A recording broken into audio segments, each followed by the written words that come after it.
Hi guys! Kayo ba ay nahihirapan sa pakikipagtalik at nawawalan ng kumpiyansa sa sarili matapos manganak ng maraming beses? Isa sa mga pangunahing dahilan nito ay ang paulit-ulit na panganganak kung saan madalas napuputol, natatahi, nasusugatan o lumuluwag ang perineum.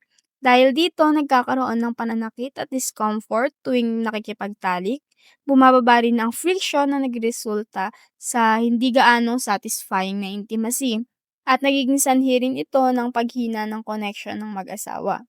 Pangalawa, kapag lumuwag o lumaylay na ang perineum, nawawala ang natural na support sa maselang bahagi. Madali na rin magkaroon ng infection, may hindi ka nais-nais na amoy at nakakababa talaga ng self-confidence kahit sa harap ng partner o kahit sa simpleng pagsusuot ng fitted na damit. Bukod pa dyan, maraming kababaihan ang nakakaranas ng pagtagas ng ihi at hirap makontrol ang pag-ihi after manganak na sobrang nakakaapekto sa kanilang daily life.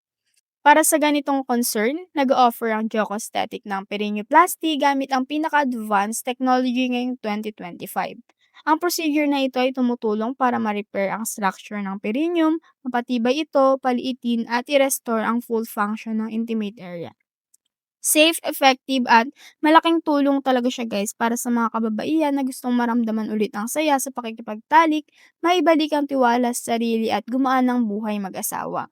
Ayan guys, limited na lang po ang ating promotions. May 50% discount para sa combo na tightening plus perineoplasty or tightening plus labiaplasty.